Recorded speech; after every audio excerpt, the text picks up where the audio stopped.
नमस्कार, मैं वैष्णवी चौहान और आप देख रहे हैं सुदर्शन छत्तीसगढ़। आरंग से एक भव्य ऐतिहासिक और सांस्कृतिक खबर सामने आई है। त्याग, तपस्या और धर्म परिणता के प्रतीक महान राजा मोरध्वज की स्मृति में आयोजित 2 दिवसीय राजा मोरध्वज आरंग महोत्सव 2026 का शुक्रवार को ऐतिहासिक कवि सम्मेलन के साथ गरिमामय समापन हो गया।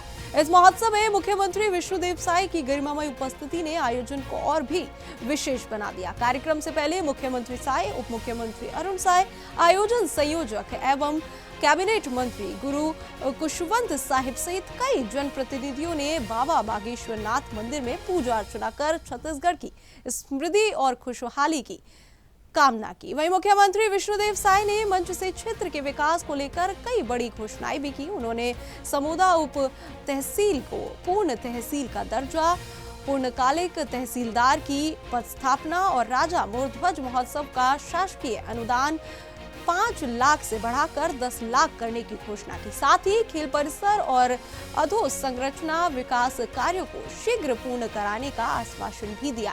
महोत्सव के अंतिम दिन धार्मिक अनुष्ठान, छात्र छात्राओं के सांस्कृतिक कार्यक्रम, लोक गाथा, लौरिक चंदा, भव्य झांकी और अंत में डॉक्टर कुमार विश्वास के ऐतिहासिक कवि सम्मेलन ने श्रोताओं को देर रात तक बांधे रखा।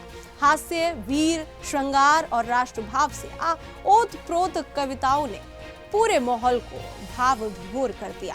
राजा मोरध्वज आरंग महोत्सव 2026 ने न केवल इतिहास और संस्कृति को जीवंत किया, बल्कि नई पीढ़ी को त्याग, समर्पण और नैतिक मूल्यों से जोड़ने का भी संदेश दिया। आज राजा मोरध्वज की नगरी आरंग की पावन भूमि में 2 दिवसीय राजा मोरध्वज आरंग महोत्सव का समापन समारोह है और इसमें भारी संख्या में क्षेत्र के लोग आए हुए हैं और ये धरती बहुत पवित्र धरती है। त्रेता युग में प्रभु श्री राम के चरण यहाँ पर पड़े हैं, द्वापर में प्रभु श्री कृष्ण के चरण यहाँ पर पड़े हैं और आज जिन शिवलिंग की पूजा प्रभु श्री राम ने त्रेता युग में की है, आज वहाँ हम लोग भी पूजा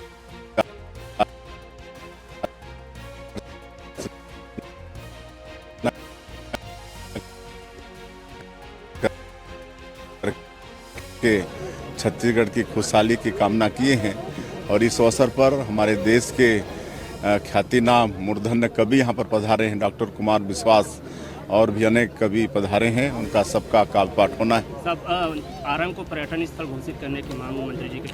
हाँ, आज समूदा उप तहसील को तहसील की घोषणा किए हैं। अब वो तहसील के रूप में काम करेगा और इस समारोह को मनाने के लिए 5 लाख उसको बढ़ा के 10 लाख किए हैं और ये जो परिसर है, खेल परिसर, इसका नामकरण राजा मोरध्वज के नाम से होगा और बाकी सभी विकास करेंगे। पर्यटन को उद्योग का दर्जा दिए हैं छत्तीसगढ़ के अंदर में, तो उसके लिए सारा रोड। निश्चित ही कभी भी पूर्व की जो सरकार रही है वो कभी भी धर्म और संस्कृति को आगे बढ़ाने में अपना कभी योगदान नहीं दी, कभी कोई काम नहीं की।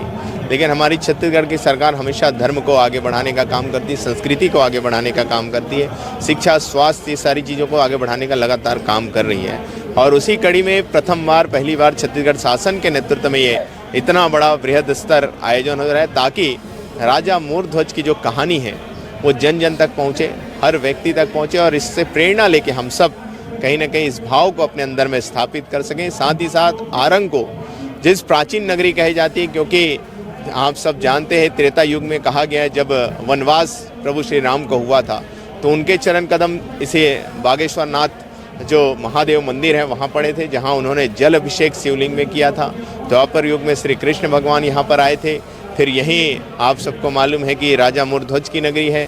फिर इसी आरंग विधानसभा में चंदखुरी कौशल्या माता का मंदिर पड़ता है। इसी विधानसभा में गुरु घासीदास बाबा जी की कर्मस्थली भंडारपुरी धाम पड़ती है। तो निश्चित ये विधानसभा एक ऐतिहासिक है, प्राचीन विधानसभा है, तो निश्चित ही इसका जो कहानी है जन जन तक पहुँच सके। निश्चित